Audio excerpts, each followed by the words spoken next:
Everybody has their own opinion on who should be an All-Star and who should not. Not everybody's going to agree on everything. I'm not really the biggest fan of fan voting for the All-Star game because people focus more on favoritism rather than actual stats, I think, for that. And it's the same guys every year, so it becomes redundant.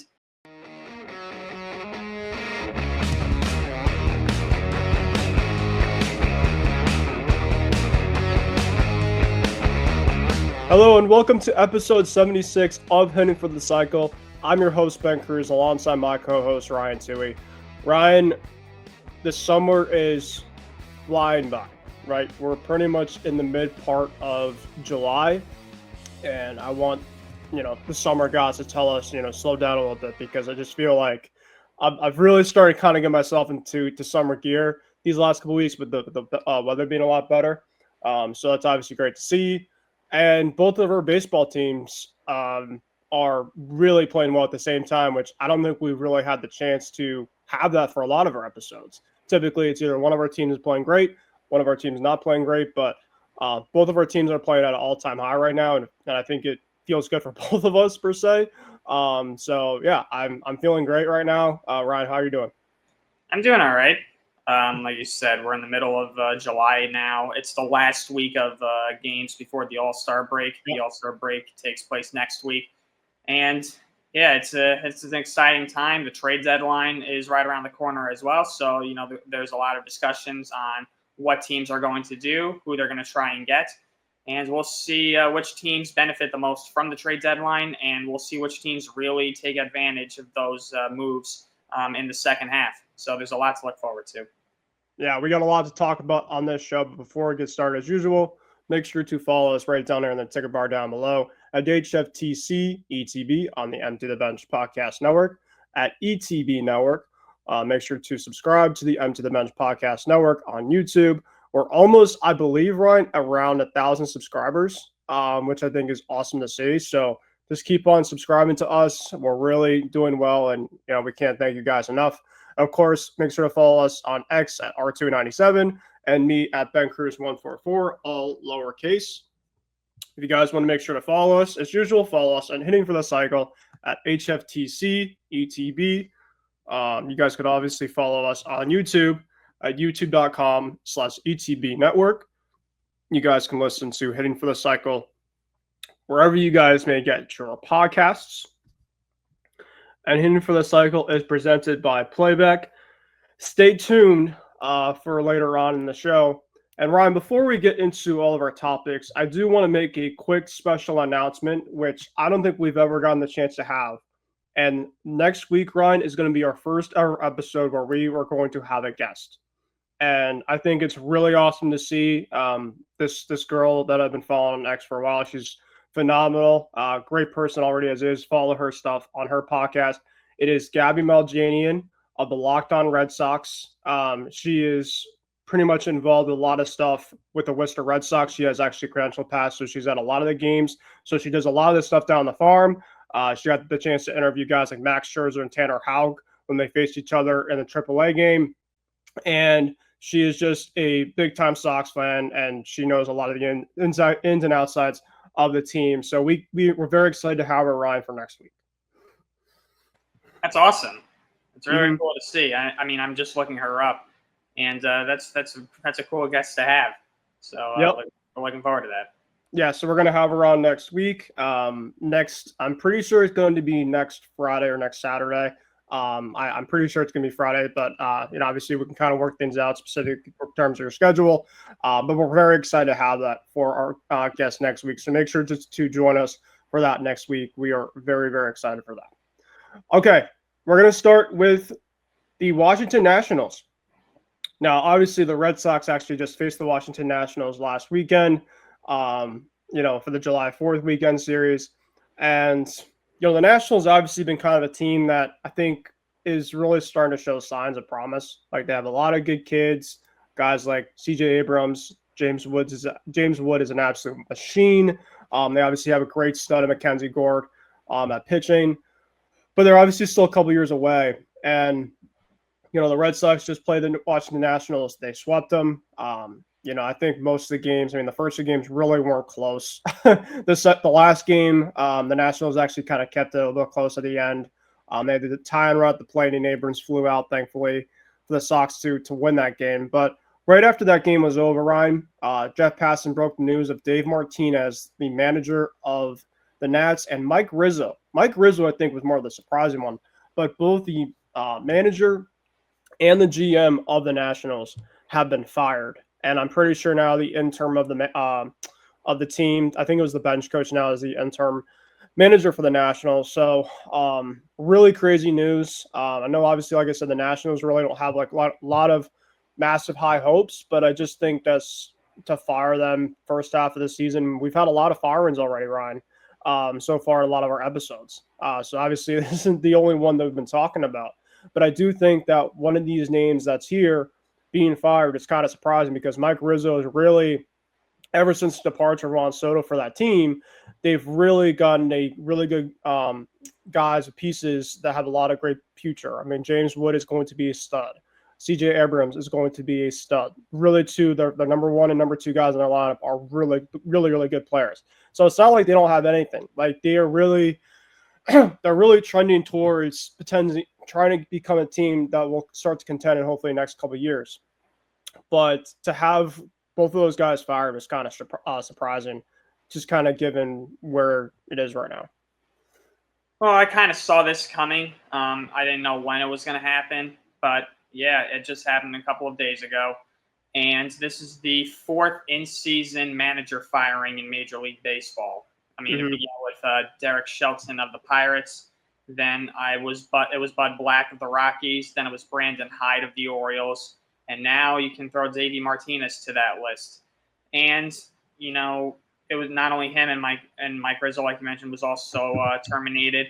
Rizzo had been with the Nationals organization for almost 20 years. He started out as the assistant GM of the team from 2007 to 2008. Then he took on the role of general manager beginning in 2009, and he held that up to the point of his termination. And he also added the president of baseball operations to his title beginning in 2013.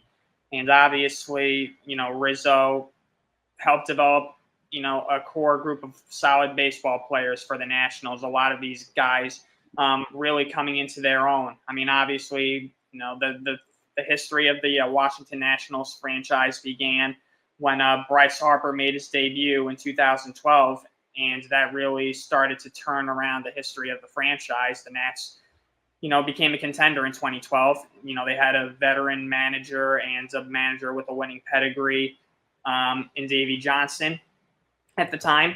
And, you know, they also had Steven Strasburg, another big piece. They had Anthony Rendon at the time when he was still good.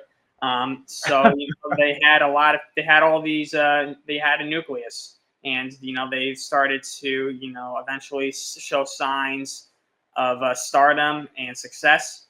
And, you know, they were qualifying for the playoffs a lot in the mid-2010s. Obviously, Bryce Harper bolted for Philly in 2019. But when one superstar left, another came in, and that superstar was Juan Soto. And Davey Johnson came on board, or not Davey Johnson, I'm sorry, Davey Martinez succeeded. No, he didn't succeed Davey Johnson. He succeeded Matt Williams. Matt Williams was the manager after Johnson. But Martinez came in as the Nationals manager in 2018. Oh no, it was Matt Williams and then Dusty Baker, and then it was Dave Martinez.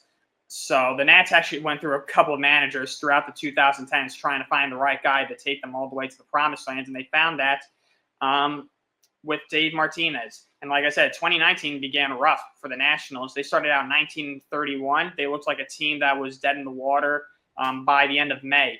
And then from that point on, by the end of May, they just took off. And they went all the way. You know, people were thinking that, you know, without Bryce Harper, this team would just suffer greatly. But Soto filled in admirably. He obviously showed what he was capable of. And the Nationals went all the way to a World Series title, upsetting the Astros in Houston in that 7-game World Series, winning all 4 games in Houston, the first team in postseason history to win all 4 games in a best-of-7-game series on the road. So it was just a remarkable story for the Nationals. You know, Baby Shark, that became their theme song throughout that season. Yeah. And it was it was tremendous. And I was one of the few people who actually picked that upset, the Nationals over the Astros for that World Series. So I was kind of celebrating a little bit for a job well done on my part for predicting that. But unfortunately for Martinez and the Nationals, they never came close to duplicating that success for the rest of Martinez's tenure. From that point on, the Nationals really struggled. Obviously, there was the COVID season where they went 26-34. But when Major League Baseball returned to a 162-game season, the Nats were nowhere near contending. They went 65-97 in 21, 55-107 in 2022. Just think about that. You'll go from a World Series title in 19, and then 3 years later, you lose 107 games. Yeah. And then they go 71-91 in both 23 and 24, and currently, at the time of Martinez's firing, the Nats were 37-53. So, the Nats, the problem with them over the past couple of seasons is, they traded a lot of their superstars and they lost their stars. I mean, they obviously traded Juan Soto at the deadline in 2022 to the Padres. And Anthony Rendon left via free agency, but that was for the best. They was looking back at it now, thank God for the Nats that they didn't try and re-sign that guy. But Ryan Zimmerman, he was kind of their guy for a while, and Jason Worth, Howie Kendrick. So it wasn't like the Nationals just completely had some awful players. They just either some of the guys fell on the face of the earth, or obviously guys like you said, Soto. I mean, Soto should have been a long-term type of guy for them. Yeah. Well, he wanted to, but Boris convinced him, no, don't sign a long-term deal with the Nationals. Yeah. Well, now it's smart. I mean, obviously after what's going on now, But I mean, the Nationals have had some really good players. They've had a lot of veterans over the years. And, a lot of these veterans were able to contribute to the 2019 title, such as Howie Kendrick. He hit that grand slam against the Dodgers in the NLDS, and the Nats upset the Dodgers in that series, winning at Dodger Stadium. So, but, a lot of those veterans that they had, that was kind of the end of their careers. A lot of those guys retired soon thereafter. And, the Nationals just became a much younger team with a lot of unproven guys. I mean, with all these moves that they eventually made at trade deadlines, they were able to acquire some younger talent with a much more promising future. But, the Nationals, in the present here and now, they just have not been a good team. And, with the direction that the team is heading towards, they just wanted, I guess, a new voice in the dugout and in the front office. So, that's basically why they fired both Martinez and Rizzo. So, it's an end of an era. It's the end of an era in the history of the Nationals. The most successful era in the history of the Nationals, obviously, which is still relatively young. We'll see where the Nats go from here. Miguel Cairo is the interim manager right now for the Nationals. I don't know who the interim GM is right now for the Nats, but the Nats, the future looks promising. So we'll see. So we'll see what happens. Just don't trade Mackenzie Gore, because that's apparently the latest rumblings is possibly Mackenzie Gore could be on the move, but. The Nats desperately need some pitching, so I wouldn't make that trade either. Yeah, well, not only that they're desperate, it's the guy's a stud. Like there would be teams that'd be calling for him left and right. You don't want to have that happen if you're a Nats fan. Okay, unfortunately, we have some tough news. So I mean, I don't think a lot of the baseball world knows this guy. I don't know, I could be wrong, but I just found this out. Today, Elia, so he was a former manager, passed away at the age of 87. I really can't tell in terms of what he died from, but he was from the Phillies. So this was from Wednesday, I'm pretty sure, in a social media post. I'm reading this off of the USA Today. The Phillies mourn the loss of Elia, who managed the club from 1987 to 88. The team said in a social media post on Wednesday. Elia was a valued contributor to the Phillies for much of this half century in professional baseball. The third base coach from the 1980 World Series championship team. He also spent time in the organization as a minor league player, manager, scout, and director of instruction. So, he was born in Philly in 1937. He graduated from Olney High School and attended the University of Delaware before he signed with the Phillies in 1958. He also played in the minor leagues for several years and signed with the White Sox. He was called up to the majors in 1966. He did have a brief stint with the Cubs in 1968. He appeared in 95 total games and had a 203 batting average. So, yeah, I mean, of course, Ryan, I don't really know much about this guy, but regardless of the fact, like we always do, any type of passing that we come across, unfortunately, is very unfortunate, very, very sad and tough news to hear. So I do want to send my condolences out to the Elia family, to the Phillies, to everybody in terms of teams, in terms of baseball, for just another really tough and sad loss. Yeah, rest in peace to Elia. And I was looking him up, and he was in baseball for quite some time. He had a very short career as a player, but he did manage for a couple of seasons as well. He had two short stints as managers of the Chicago Cubs from 82 to 83 and the Phillies from 87 to 88. He was part of the 1980 World Series champion Phillies as a third base coach of that team. He had two stints as the Phillies coach from 80 to 81 and from 84 to 87. He was a coach on the Yankees, actually, in 1989. He was a coach on the Mariners. He was the hitting coach for them from 1993 to 1997. He was the coach on the Blue Jays in 2000, coached back with the Mariners in 2001 and 2002. He was with the Devil Rays at the time from 2003 to 2005, Orioles in 06, and back with the Mariners in 08. And I was looking him up, and I actually do know one thing about this guy. I found this. So he actually was the manager, like I mentioned, with the Cubs from 82 to 83. And in 1983, the Cubs got off to a very, very bad start. And he ripped the fans of Chicago for getting on the players, for getting on the team. He went on this pretty crazy tirade. And I actually found the tirade on YouTube. I don't know if you want to hear just a few seconds of this, because there's profanity. I don't know if we want to keep this PG or not. And I mean, if it's quick, I mean, we can. It's up to you. I'm not gonna play it actually, because that's okay. Yeah. I think it's better that I don't play that. I want to try and keep this more family friendly content. But yeah, he got on the Cubs fans because the Cubs fans were booing the team. So he defended his players very passionately. His anger kind of got the best of him for that, and he eventually apologized for ripping the Cub fans. But, regardless, I think that goes to show that, he's definitely dedicated to his players. He cared about them. And, the fact that he was with a lot of teams as a coach over the years, it goes to show that, a lot of teams respected him and could use his, leadership and knowledge of the game to help improve the team. So, he definitely did his part in helping out other ball players and other teams. So rest in peace to Elia, gone at 87. Yeah, really tough news. And just like I said, prayers, condolences go out to their family on this tragic and tough loss. So, all right. So Ryan, of course, like you talked about, in terms of your intro, that we are now at the end of the first half of this MLB season. It's absolutely flown by. I mean, I feel like it's flown by. And now, next week we are getting into the All-Star game festivities over in Atlanta. So it should be really, really fun, really exciting type of stuff.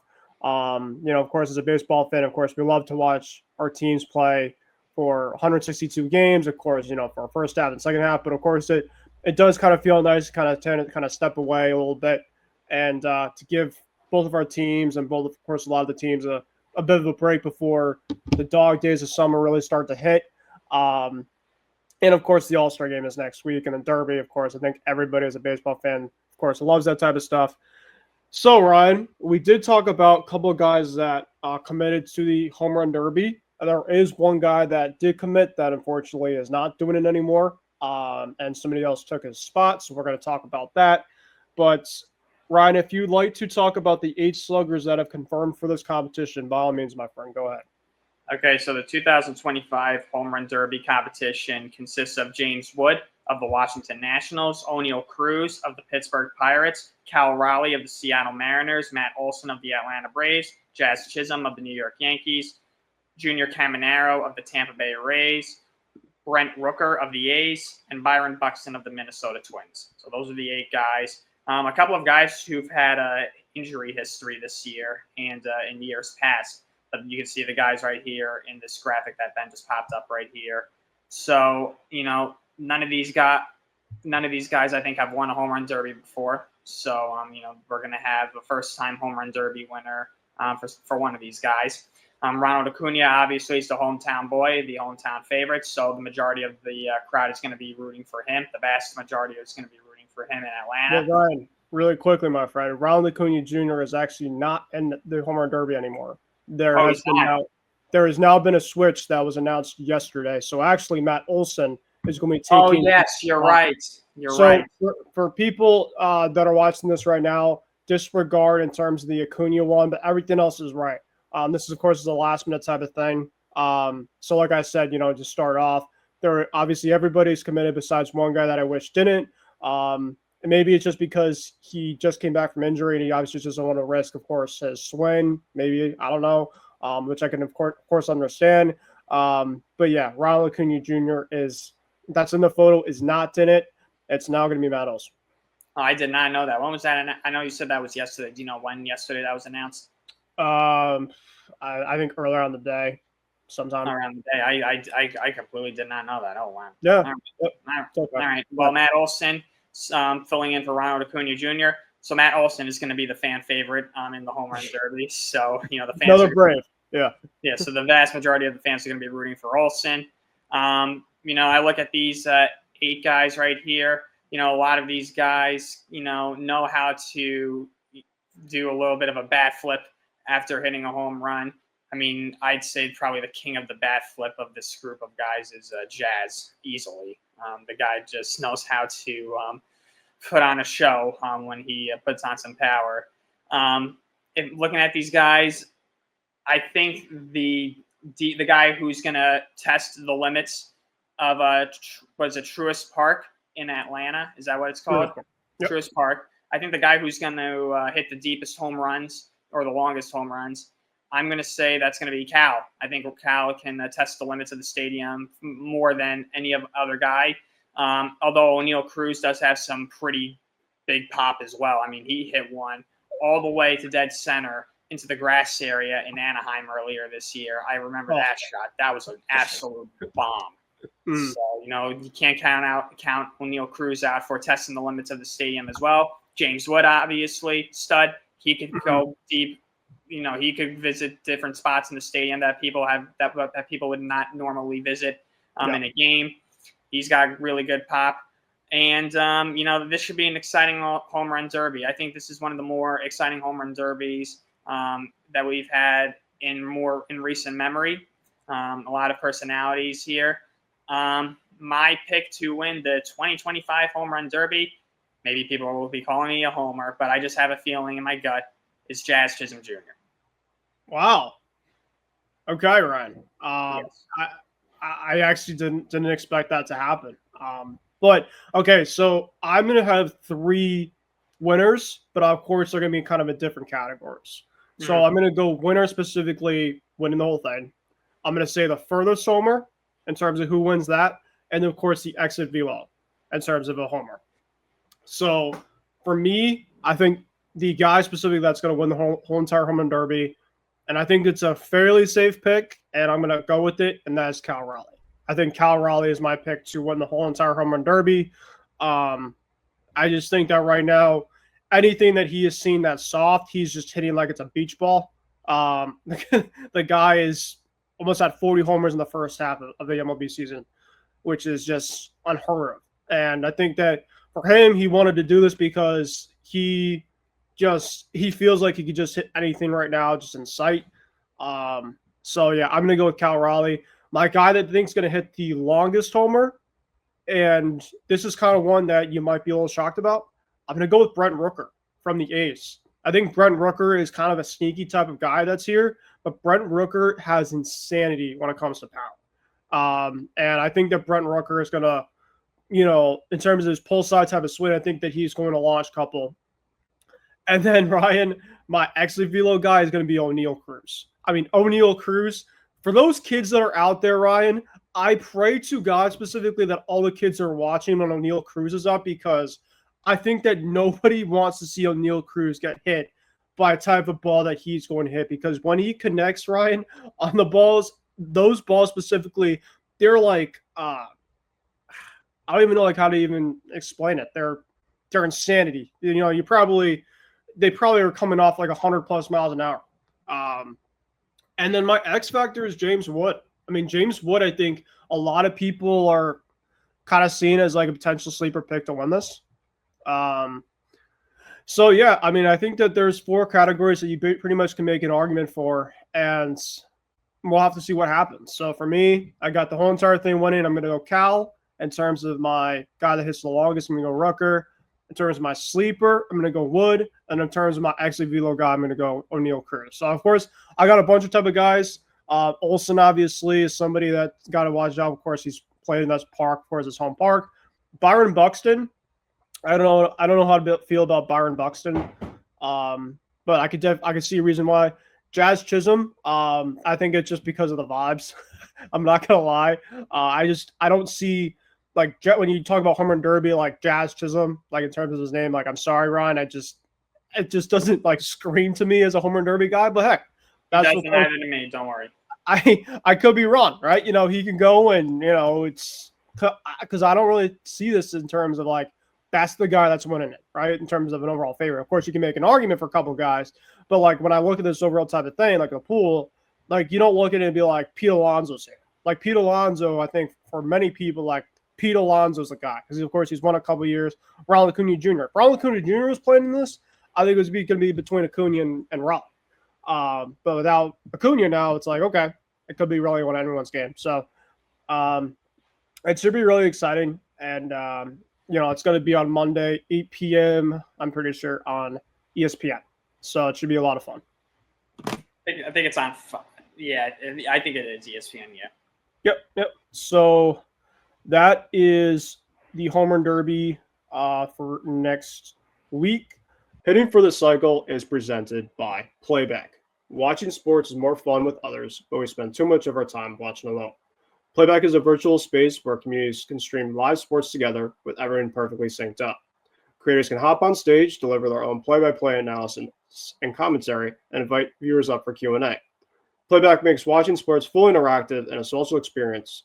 From playing fantasy sports, repping your favorite players and teams, and watching with the commentators and communities you care about. Win or lose, sports are best enjoyed together. Join our community by going to playback.tv/CTB Network to find out more, including our live stream schedule. And now back to the show.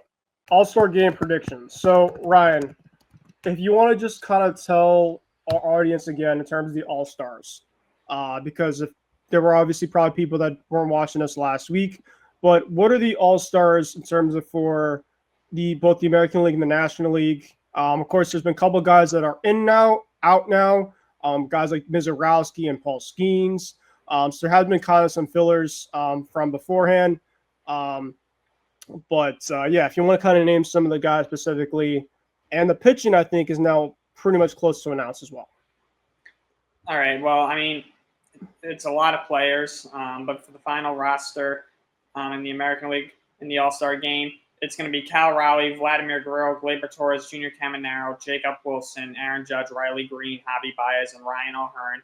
They are going to be the starters. Jose Ramirez was elected to be the AL starting third baseman, but he opted out of the game. The reserves are going to be Alejandro Kirk, Jonathan Aranda, Alex Bregman, Jazz Chisholm, Michael Garcia, Brandon Lau, Zach McKinstry, Isaac Paredes, Jeremy Pena, Bobby Witt Jr., Randy Arozarena, Byron Buxton, Stephen Kwan, Julio Rodriguez, and Brent Rooker. The pitchers are going to be Hunter Brown, Chris Bubich, Garrett Crochet, Jacob deGrom, Max Fried, Yusei Kikuchi, Casey Mize, Drew Rasmussen, Carlos Rodon, Joe Ryan, Tariq Skubal, Shane Smith, and Brian Wu. The relievers are Otis Chapman, Carlos Esteves, Josh Hader, and Andre Munoz. So those are the 2025 American League All-Stars. And in the National League, the starters for the game will be Will Smith, Freddie Freeman, Ketel Marte, Manny Machado, Francisco Lindor, Ronald Acuna, Pete Crow Armstrong, Kyle Tucker, and Shohei Ohtani. The reserves will be Hunter Goodman, Pete Alonso, Ellie De La Cruz, Brendan Donovan, Matt Olson, Eugenio Suarez, Corbin Carroll, Kyle Stowers, Fernando Tatis, James Wood, Kyle Schwarber. The starting pitchers will be Andrew Abbott, Matthew Boyd, Mackenzie Gore, Clayton Kershaw. He's a legend pick. Jacob Mizorowski, Freddie Peralta, David Peterson, Robbie Ray, Chris Sale, Paul Skeens, Logan Webb, Zach Wheeler, Yoshinobu Yamamoto. And the relievers are Jason Adam, Edwin Diaz, Trevor McGill, Randy Rodriguez, Robert Suarez, and Adrian Morhan. Those are the. What's that? Good job, Ryan. you pretty much got it all. Is it Morhan or Morjan? Morhan, I think. I think it's the J is silent. Well, I hope this guy didn't go through teasing in high school for his last name. Yeah, I think it's like a Mexican last name. I could be wrong. Obviously, don't come at me if your name is Adrian Morhan per se, but that kind of feels like it. So. Oh yeah, I mean, if you're my friend and your last name is Morhan, I'm gonna call you Moron. But it's out of love. Okay, so of course Ryan basically put all the guys out there roster wise. So now we're gonna get into in terms of our predictions. Our MVP. Of course, my guy Jarren Duran won it last year, which I think was awesome to see. Hitting that go-ahead homer over in Texas. But the starters, I think, Ryan, they announced the starters yet for both the American and the National League? Yeah, that was the first group of players that I read out loud for both the American League and the National League. So the first 9 players that I read, those are the starters. Yeah. But the pitcher. For the starting pitchers. I think his Skeens is going to be for the National League. Let me double check. 2025 AL. And for the American League, if I had to make a guess, probably going to go Skubal. Let me see. 2025 AL All-Star. Yeah, it's Skubal. Actually, no, it's Tariq Skubal for the Tigers and Clayton Kershaw for the National League. So Clayton Kershaw? I think Clayton. Let me double check. Ryan, that can't be right. Hold on. Is Clayton Kershaw? That'd be crazy. I'm not gonna lie. I mean, that'd be cool, but if Clayton Kershaw was the starter from the National League of this year, I'm like, God. I think it's Skeens. You might be right. I just looked online. AI said it was Kershaw. That might be wrong. So. Makes 25 All-Star game. I don't know if it's been announced yet, honestly, for the National. Okay. But like we'll make an assumption because obviously, it's beforehand. I think Tariq Skubal is pretty much a safe pick. Skubal, yes. And he should be. Garrett Crochet actually is not going to be pitching in the All-Star festivities. He announced that, which I think is very good for him. Neither is Max Fried because Fried's pitching either today or tomorrow against the Cubs. He's today. Yeah. The day of recording. So there is a couple of guys that are in terms of on this roster. So yeah. In terms of who's gonna win, oh man, it always feels like it's kind of like a toss-up. To me, I don't know, like the American League, the roster starting lineup, I mean, you got Judge, you have Caminero, you have Raleigh and Vlad, but it's like I look at that and then I look at the National League starters. I'm gonna ride actually to the National League this year. I just think that the National League starters, I mean, you got Will Smith, Freeman, Marte, Machado, Lindor, Acuna, PCA, Tucker, and Ohtani. And then you got the starters for the American League. You got Cal, which is, of course, a really good player. Vladdy, of course, a very good player. Glaber, no knock on Glaber. Of course, Glaber just had a crazy good first half. I mean, more times than not, he's usually not an all-star. Caminero, rising star, so I think he's good. Jacob Wilson could be up there in the running for one of the best players in the game. Aaron Judge is Aaron Judge. Riley Green, Javi Baez, and Ryan O'Hearn. Like, I don't know, Ryan. Like, I have to pick the National League, and it sucks because we both, of course, are fans of teams in the American League. But I'm going to ride to the National League this year. Yeah, it means a toss-up. I mean, the American League is but the American League has dominated the All-Star game really for the past 30 years. They've only lost a handful of times. I mean, really since 1997, the All-Star game has been all American League basically almost, besides 3 years from 2010 to 2012, and last year in 2024, and I think one other season. I'm a Yankee fan, obviously, an American League team, but honestly, I was getting tired of the American League winning so much. I mean, this is an exhibition game at the end of the day, so I don't really care too much about the All-Star game. I would care about it more if there was, something at stake, like, home field advantage in the World Series, like it used to be, even though I wasn't a fan of that. And I think if there was no interleague play during the regular season, I would root for the American League more. But both of these leagues, there's not much disparity in terms of there isn't disparity in terms of the rules that they play under with the universal DH and all of that stuff. So, obviously, like you mentioned, the National League has much more star power in their lineup than the American League does. So, I mean, it's a coin flip. There's really no way I can say, this team's going to win because of this, or this team's going to win because of that. So, but there is one thing that I think that makes me lean towards one team winning. So I'm going to pick the National League, and the reason for that is because Shohei Ohtani is going to be the All-Star Game MVP. So just check another box off his resume. So I'm going to go National League just because Ohtani hasn't won an All-Star Game MVP yet, and I know voters are aching to do that. So, yes. Okay. And really quickly before we change the page on the winners and losers of the first half of the season, my MVP, Ryan, is going to be a guy that I think is a massive fan favorite for one of these type of teams. And that's Pete Crow Armstrong. I think Pete Crow Armstrong is going to be the National League MVP. The guy's a stud. Nobody really talks a lot about him, honestly, and just the guy's a baller. And Aaron Judge, of course, robbed him last night of a homer, which, of course, great catch, by the way. But he's just had a phenomenal first half and really kind of carried the Cubs' offense. Their pitching, of course, needs work, but their offense has been just so good. And that obviously, I think, remember in our season preview, I had the Cubs going to the World Series. And I'm still going by that. Of course, I do think that they have to get some pitching, but their offense has been great. Really quickly, Ryan, the Phillies reacted. So Jacob Mizorowski, who, of course, just came up, for the Brewers. This guy, of course, is kind of like the next, potentially, I'm not going to say the next Skeens per se, but like the guy has insane stuff. He's a young kid, and he's done great stuff so far for the Brewers in 5 games that he's been with. But he just got into the All-Star game, I think, after 5 or 6 pitching appearances. And Trey Turner, JT Realmuto, and Nick Castellanos had some interesting words to react to after that.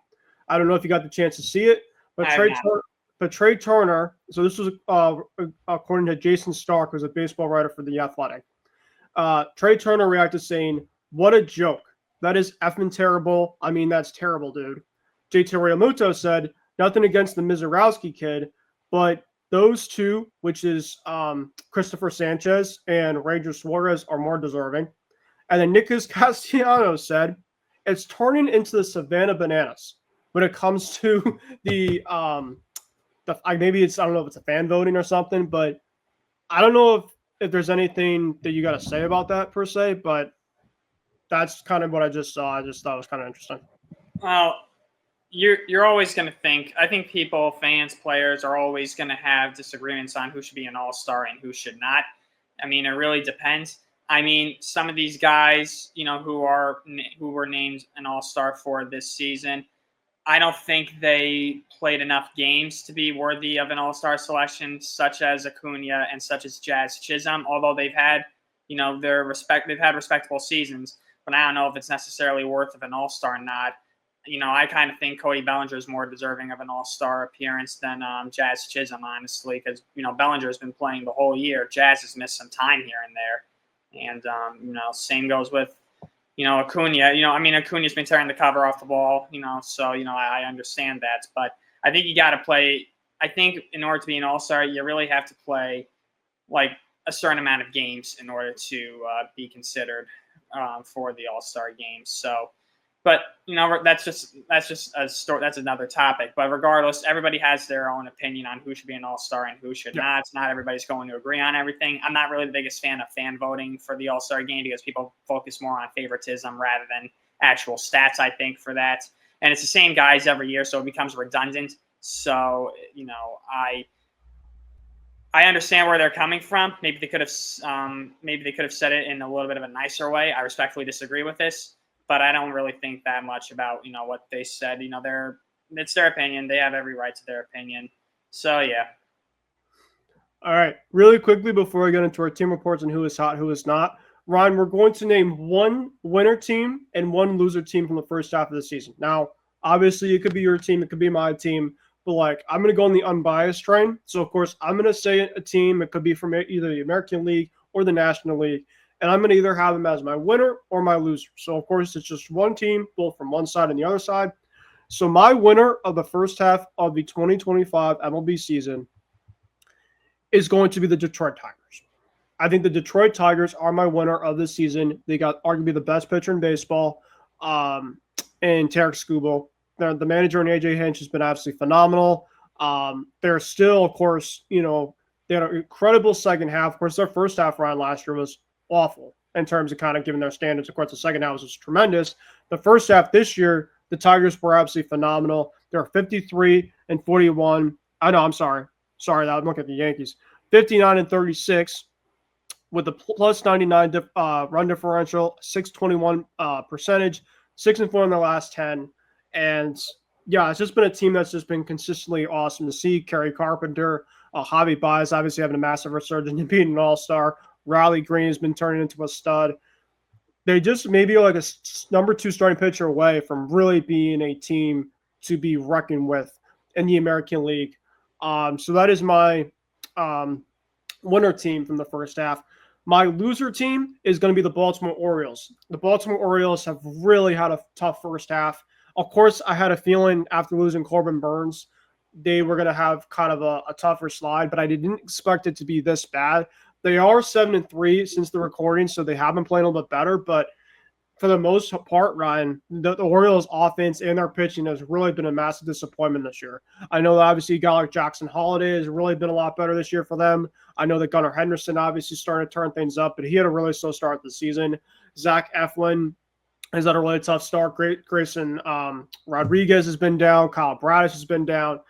Dean Kramer, of course, has been up and down. The Orioles, I think, and also, of course, too, they fired one of their managers. Of course, we talked about him, Brandon Hyde. So that's my loser team for the first half. I just think that the Orioles really are a team that's just not playing great. They're going to be a selling type of team, I think. They're 7 games under 500, going close enough to the All-Star break. So that's my loser team for the first half of the season. So my winner and my loser are both the American League. My winner team is the Tigers. My loser team is the Orioles. Yeah, well, I was leaning towards the Tigers for the winning team as well, but I got to shake it up here. I got to be a little different. It's up to you. I mean, if you feel like want to go with the Tigers too. I mean, if you want to kind of change it up, it's yeah. You know what? I think it's kind of hard to pick against the Tigers. Honestly, because they got off. They've had a great year, and they had that amazing run towards the playoffs and into the playoffs last year. And, we kind of knew the seeds were there for this team to start to take off. And, they've just really grown more than I think anybody could have imagined this year. I mean, I think in our preseason prediction episode, I had the Tigers winning the AL Central, but I didn't, have them having the best record in baseball. And, they've just been terrific this year. They have awesome starting pitching. Tarek Skubal is making a strong case to win his 2nd straight Cy Young Award this year. I mean, he's got some tough competition, but, he is definitely among the top 3 favorites to win Cy Young this year at least. So, you got to look at that. The Tiger offense, you look at the names on the Tiger roster, not many big names. They're all very young. They're scrappy, but they work together very well as a team. They are a cohesive unit. There is no star of the team, really. They all feed off of one another. They do the little things that help you win games. So they have a lot of workmanlike. They have a workmanlike attitude. They hit for one another. They play hard for one another. And that's kind of what you need to win as a team. So they're probably the most complete team, I'd say, in terms of their chemistry in Major League Baseball. So, and the Tigers have a very strong bullpen as well. They could probably use another bat or two at the deadline. But yeah, I mean, the Tigers, they're going to win the AL Central with these. I mean, they got a 12.5 game lead in the AL Central. No one's going to catch them for that. I mean, barring some historic collapse. But I don't see that happening. Tigers are going to win their first division championship in over a decade.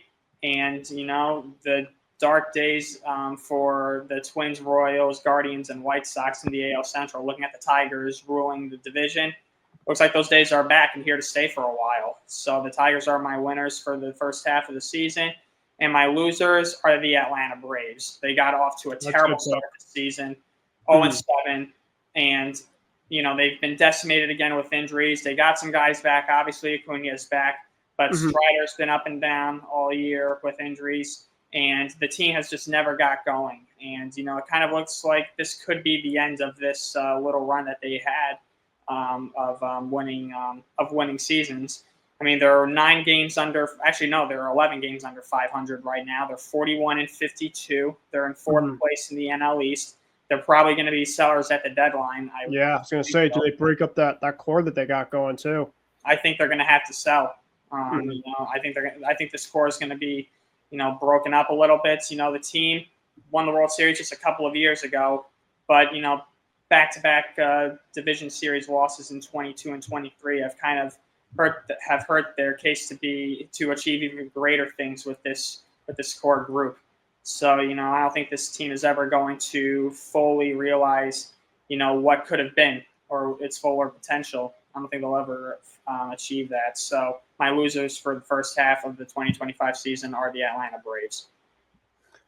Okay. I know, obviously, Ryan, we were going to get into our early MLB trade deadline predictions, at least just one overall prediction. But if you don't know it in terms of right on the top of your head, we will save that for not next week. We're going to have our guest, but probably the next week after, because the next week after that, we're going to be a little bit closer on to the trade deadline. So we're going to save that stuff. But we're going to go into our team reports and our who's hot, who's not segment. So, Ryan, I'm going to let it go to you first, my friend, on the Yankees, because I feel like I've gone with my Sox first, and there's a special video that I wanted to put in for my team when you're done. So I'm going to have you take it away first with your Yanks. Okay, so when we last spoke last week, the Yankees were in a deep funk. They could not do anything right. They couldn't pitch. They couldn't hit. And I mean, the bullpen especially was just absolutely god-awful. They were on a 6-game losing streak. They had lost the first 2 games of the series against the Mets after getting swept by Toronto in Toronto last week. So they were on a 7-game road trip, and they had lost 6 of 7. And in the final game of the road trip against the Mets at Citi Field, the Yankees came out on top, and it's been a different story since then. And the way they came out on top in that final game at Citi Field really dictated how this has been going for them. So the Yankees took a 5-0 lead in that final game against the Mets early on, but the Mets, of course, were clawing back into it, and the Mets were making it close. Eventually, 5-0 became 5-4. The Yankees added another run in the top of the 7th inning. And then in the bottom of the 7th or bottom of the 8th, I think it was the bottom of the 7th, I wanted to say. So in this inning, I'm just quickly looking at the highlight right here because I just got to remember what inning this was. But basically, Juan Soto was at the plate. Francisco Lindor was on first base. And the Yankees were clinging to a 2-run lead over the Mets late in the game. Holy crap, that took a long time for this video to load. MLB has so many ads. So it's the bottom of the 7th inning. Yankees are up 6-4. Lindor's on first base. Mark Leiter Jr. is on the mound for the Yankees, and he throws the pitch to Soto. Soto hits a sinking line drive. It's fastly sinking to Cody Bellinger in left field. And Bellinger makes an amazing catch right before the ball hits the ground. Like in the last possible second, that ball was in the air before it would hit the ground. Cody Bellinger snagged it. Like his glove was on the ground, and they went to replay review, but the ball barely stayed in his glove. It did not touch grass. And then Bellinger fired a laser to first base to double up Lindor, who ventured too far off the bag for a double play, a huge double play. And that play possibly could have saved the Yankees season from spiraling downward even more than it was at the time. And the Yankees won that game 6-4. The bullpen held on. They composed themselves. They got the job done, and which was huge because the bullpen had been a mess for a while. And the Yankees won that final game of the Subway Series. They ended up splitting the Subway Series 3-3 with the Mets this season.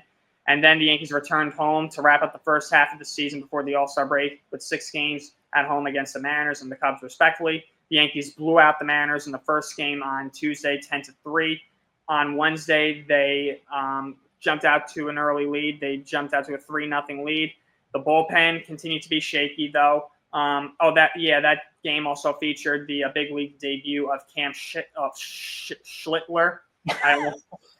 That's going to be hard. That's going to be a hard last name to pronounce for a little bit in the beginning. Yeah, what you're going to say originally was maybe if you didn't have a good debut. Well, a lot of opposing fan bases are going to make fun of his last name, unfortunately. I can only imagine. Yeah, you guys especially.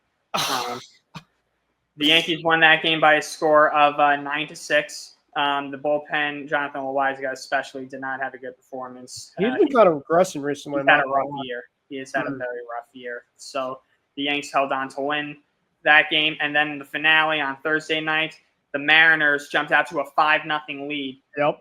And they were being no-hit by Brian Wu for, I believe, 7 or 7 1/3 innings. He was going into the 8th. He was in the 8th inning. Yep. Eventually, the no-hitter was broken up by Jazz Chisholm. But then the Yankees, in probably their most dramatic victory of the season, scratched and clawed their way to a 6-5 win. Giancarlo Stanton hit a pinch hit home run. Austin Wells had a big RBI double. Against Munoz. Yep, against Andre Munoz. And the Yankees won the game in the bottom of the 10th inning on a walk-off sac fly by Aaron Judge. And that was a huge win. The Yankees had probably a game of the year for you guys. Because the Yankees had struggled all year long to fight back in a game. When they were down by more than 3 runs, I don't think they had ever won a game all year long trailing by 3 or more runs. I mean, that was you talk about improbable. Being 5-0 down, and you have Brian Wu on the other side that's just been carving you up night and day. And then obviously it's a great win for you guys, but if you're a Mariners fan, I don't even know how you sleep the next day after. I mean, they completely Brian Wu was exceptional, and they lost the game. Yeah, and Andre Munoz, who hasn't been touched all year, he had a rough go. And the Yankees, won a game they had no business winning. They stole one, and the Yankees kind of gave another team a taste of what they've been dealing with, because the Yankees had lost their share of games this year that they should not have lost. So, the Yankees, finally reversed the roles a little bit here, and they go on to sweep the Mariners. And then, like I said, the Cubs are in town to wrap up the first half, and the Yankees blew out the Cubs last night 11-0. And Cody Bellinger, who's just really caught fire. He got off to a really slow start this year, but since May, he has just been a different player. And he almost hit 4 homers yesterday. Almost hit 4 home runs. He hit 3, which is still very good. And the other one was robbed by Kyle Tucker. Well, speaking of robbed home runs, Judge robbed a home run from PCA, and he also made he also made 2 diving catches. So Judge put on a defensive clinic, including the first diving catch was after the robbery. If you remember that? Yeah.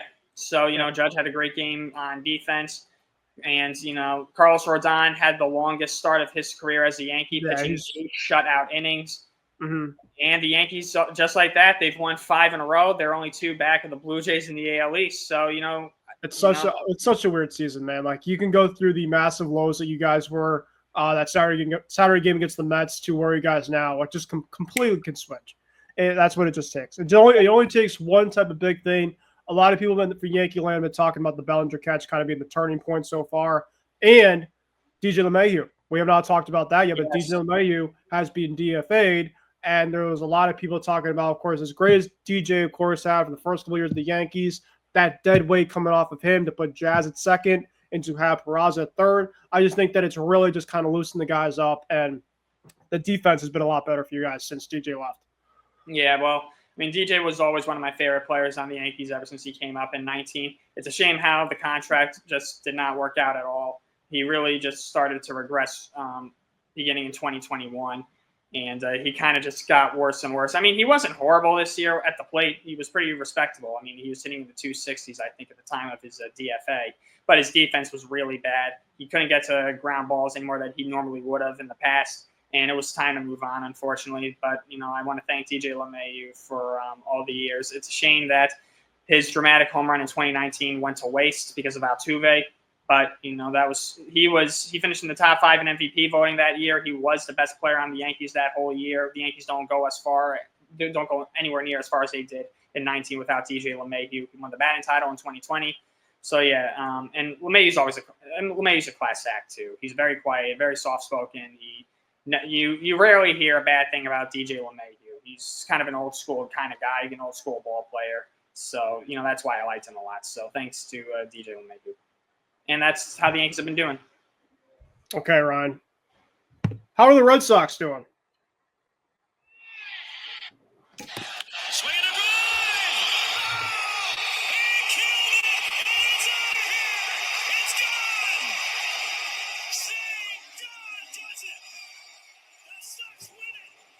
I'd say they're doing just fine.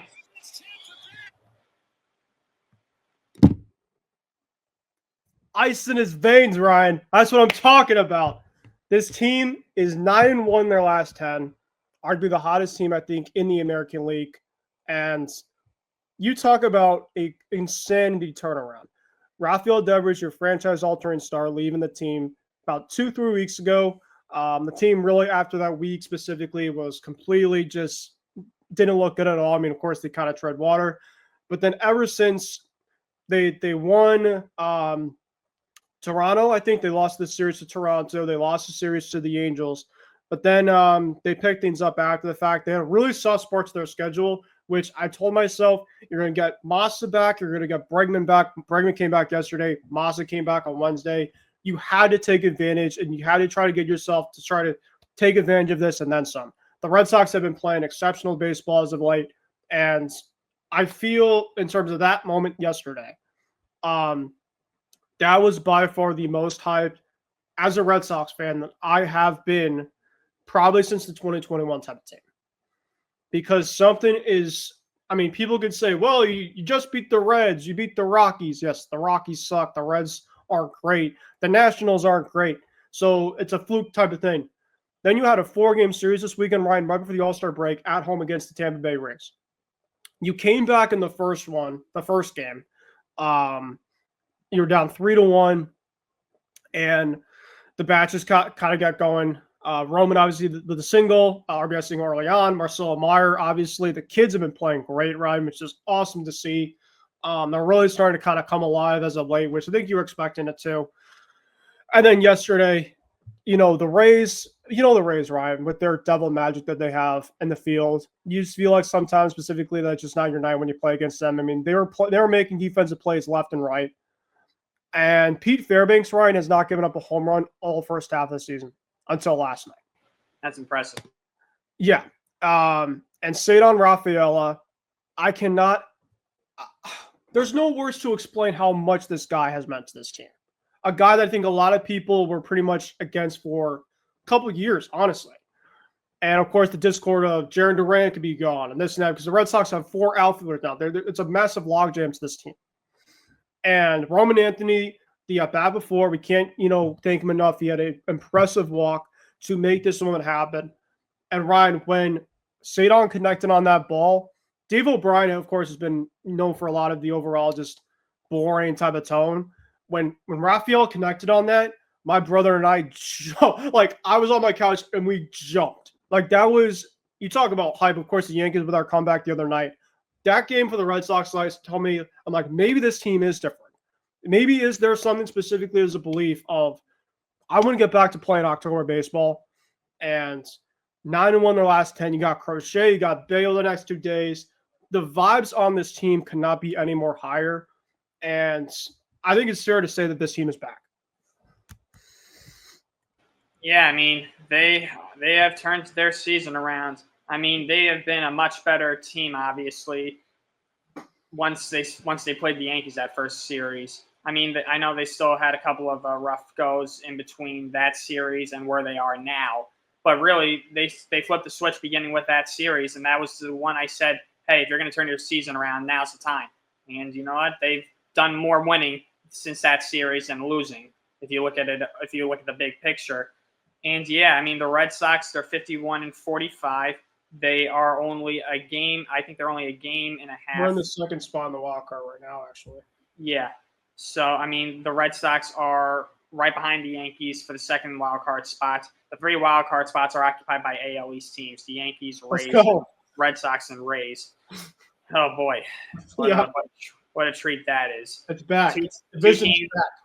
Us and 2 teams I cannot stand. So yeah, and I know you. So we can't stand the Rays, so we have that in common. No, at least let's make a pact here. If we both qualify for the playoffs, and if we lose, but the Rays are still in it, let's root against the Rays. Got it. Okay, that's the only thing we'll.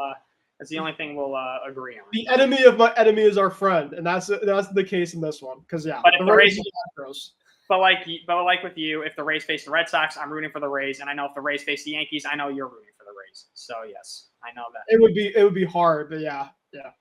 So yes, but yeah, the Red Sox are playing very well. They're in a wild card spot, and I think it's safe to say there are going to be more buyers and sellers at the deadline. We talked about it last week with the team, and we were kind of like, it depends how they're doing in like a week or two. I think it's pretty much safe to say, as of right now, it's fine. Yeah, so, I mean, you just hope if you're a Red Sox fan that they keep this momentum going. They don't slow down after the All-Star break, that they continue to win. It really just depends because, you know, the Red Sox were kind of in a similar situation last year. They really had turned their season around, and unfortunately, the All-Star break did more harm to them than good. Yeah. You know, it really – once they lost that series to the Yankees at Fenway Park last year after the All-Star break, that's really when things just started to go downhill for them. So, the Dodgers series too, we got swept. Oh yeah, I forgot about that. Yeah, that was really. I mean, it was like, man, shit. Yeah, and then unfortunately, it just went downhill. So we'll see what happens. I mean, we're almost out of time here. We're like an hour. Yeah, we're a little bit over time. Really quickly, our Who Was Hot, Who Was Not segment. My Who Was Hot, I'm going to go sit on Rafaela. Shout out to him. Ryan, go ahead. Cody Bellinger. I think that's pretty easy. Okay. We're out of time, so unfortunately we can't get to the not part of it. But thank you guys for watching our episode of 76. We'll make sure to be on here for next week, of course, as usual. And we can't wait to have our special guest on for next week in Gabby Malgenia. So we can't wait to see you guys next week. But until then, I'm Ben Kruse, my co-host Ryan Touhey. We'll see you guys next time.